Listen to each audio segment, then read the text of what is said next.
Assalamualaikum warahmatullahi wabarakatuh. Saya Najma Maulaya dengan NIM 100112822272122 dari kelas IKMA. Video ini dibuat untuk memenuhi penugasan mata kuliah Hukum dan Perundangan Kesehatan dengan dosen pengampu Ibu Siti Halimatul Munawaroh SKM MKM. Topik yang dibahas hari ini mengenai perlindungan hukum bagi tenaga kesehatan terhadap penyerangan kelompok kriminal bersenjata. Indonesia, negara yang kaya akan suku, bahasa, dan budaya yang tersebar dari Sabang sampai Merauke dengan jumlah penduduk yang mencapai 273,5 juta. Untuk itu diperlukan sebuah aturan hukum untuk mengatur dan melindungi setiap masyarakat di negara Indonesia, terutama di bidang administrasi kebijakan kesehatan. Salah satu regulasinya yakni Undang-Undang Nomor 36 Tahun 2014 tentang Tenaga Kesehatan, di mana dikatakan tenaga kesehatan berhak mendapatkan imbalan dan perlindungan hukum dalam melaksanakan tugas sesuai dengan profesinya. Namun, baru-baru ini terjadi kasus tenaga kesehatan menjadi korban penyerangan KKB di Papua. Nah, bagaimana perlindungan hukum bagi tenaga kesehatan?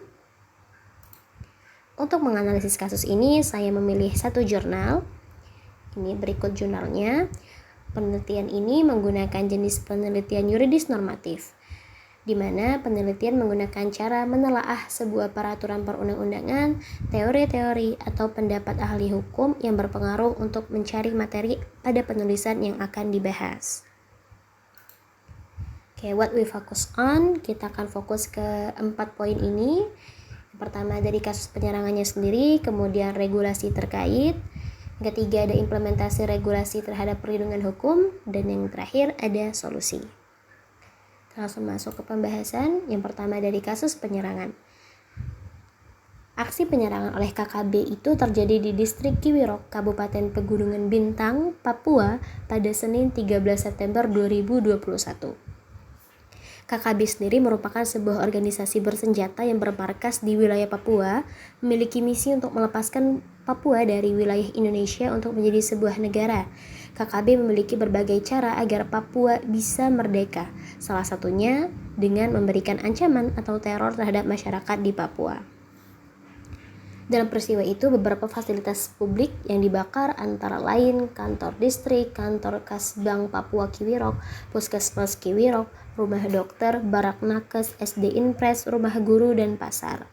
Dan berdasarkan keterangan dari Komandan Korem 172 Brigjen TNI Izak Pangemanan, motif dari serangan KKB ini merupakan aksi balas dendam lantaran sebelumnya Satgas Pamtas berhasil mengamankan 2 orang anggota KKB dan 50 senjata mereka. Tetapi dari peristiwa tersebut, ada satu dokter yang mengalami penyerangan dan menjadi korban. Ia mengalami luka di daerah tangan akibat benda tumpul.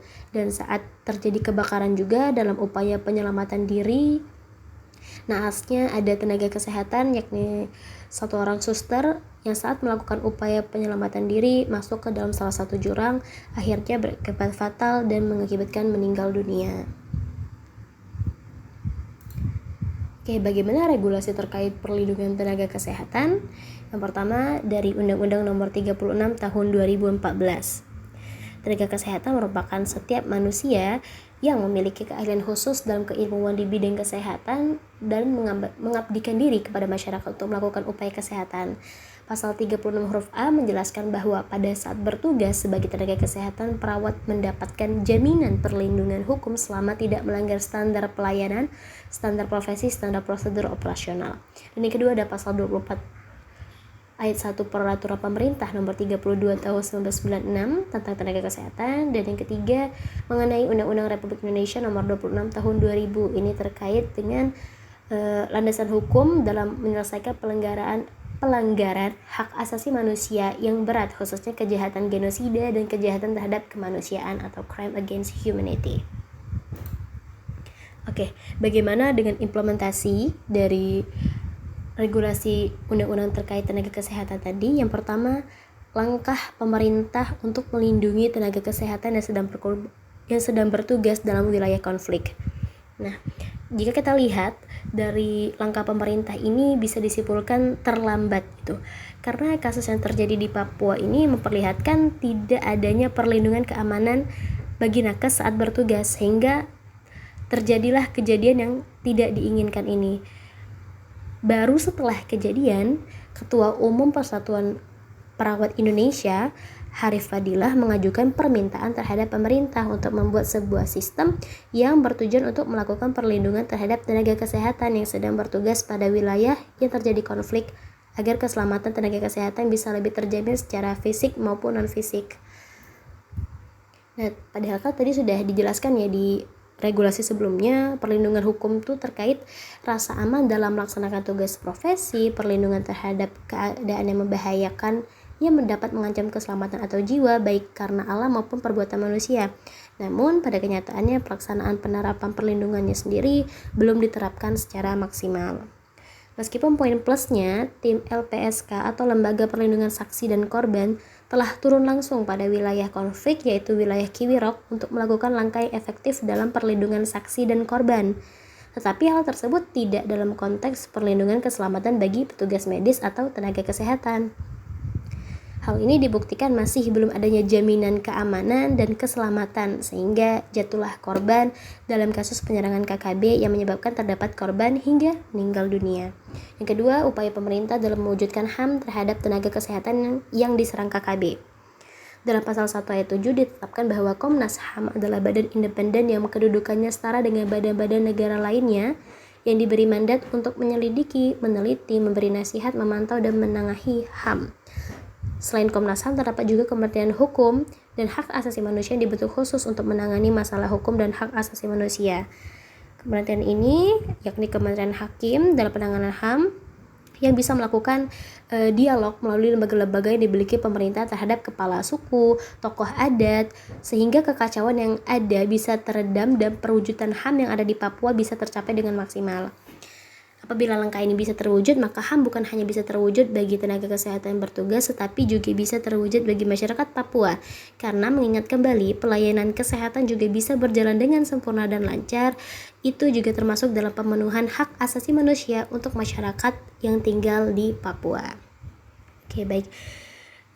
Dari jurnal tersebut juga bisa kita ambil kesimpulan bahwa pemenuhan perlindungan hukum terhadap tenaga kesehatan nyatanya masih belum terlaksana dengan baik, dan juga pemenuhan HAM di Indonesia masih belum memenuhi harapan. Bahkan hampir setiap tahun terdapat korban jiwa yang disebabkan penyerangan KKB, dan parahnya penyerangan tersebut disasarkan ke objek-objek vital yang dimiliki pemerintah Indonesia, salah satunya penyerangan terhadap fasilitas kesehatan milik negara.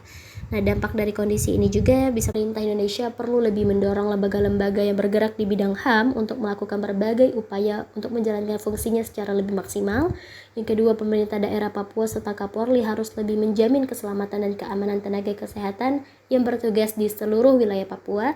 Dan yang ketiga, koordinasi antar stakeholder seperti pemerintah daerah, kabupaten, kota, media, terutama para tokoh di Papua, baik agama maupun adat, dan masyarakat, untuk ikut terlibat dalam menjaga keamanan para tenaga kesehatan.